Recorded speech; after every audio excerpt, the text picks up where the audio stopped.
BNP চেয়ারপারসনের উপদেষ্টা কেন্দ্রীয় বিএনপির আন্তর্জাতিক বিষয় সম্পাদক এবং যুক্তরাজ্য বিএনপির সাবেক সভাপতি মাহিদুর রহমান ইতালিতে আসলে একটি মত বিনিময় সভা অনুষ্ঠিত হয়। দেশটিতে বসবাসরত মৌলভীবাজারের প্রবাসী বাংলাদেশিদের আয়োজনে উপস্থিত প্রবাসীরা আগামী নির্বাচনে বিএনপির পক্ষ থেকে সিলেট মৌলভীবাজার সংসদ সদস্য নির্বাচনে মনোনয়ন চেয়ে মাহিদুর রহমানকে সমর্থন জানান।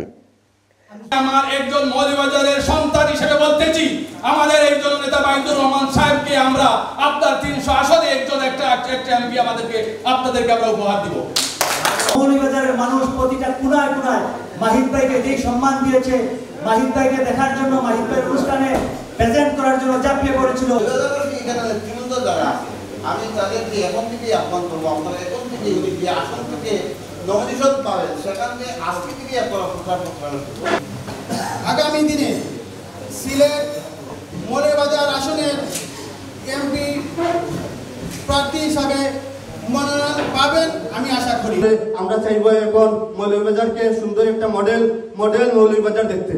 আমরা চাইবো এই মাহিদ ভাইকে মৌলভীবাজারবাসী যেন বিপুল ভোট দিয়ে জয়যুক্ত করে। আমরা সকল মিলে, আমরা সিলেটবাসী এবং সিলেট বিভাগের আমাদের ফোরামের সবাই ঐক্যবদ্ধ হয়ে এটাকে প্রচার করতে হবে। আলোচনায় মাহিদুর রহমান বলেন, বিএনপির জন্মই হয়েছে জনগণের মত ও অধিকার প্রতিষ্ঠা করার লক্ষ্যে। If BNP wanted to come to power, তার বিএনপির রাজনৈতিক ইতিহাস সেটা না, পিছনের জনজাতি কোনো সময় ক্ষমতায় আসতে চায় না। যেহেতু জনগণের উপরে আস্থা রেখে বিএনপি রাজনীতি করে, জনগণের ম্যান্ডেট নিয়ে বিএনপি আগামীতে ক্ষমতায় আসতে চায়। তিনি বলেন, দেশের সমৃদ্ধি ও উন্নয়নে ভোটের অধিকারের বিকল্প নেই। মানে ভোটের অধিকার এমন একটা ইম্পর্টেন্ট জিনিস, গণতন্ত্রের একটা one of the fundamental pillar of democracy, যেটা যে মানুষের রাইট ফর ভোট দেওয়া। মানুষ তো এখানে গত 17 বছর ভোট দিতে পারেনি।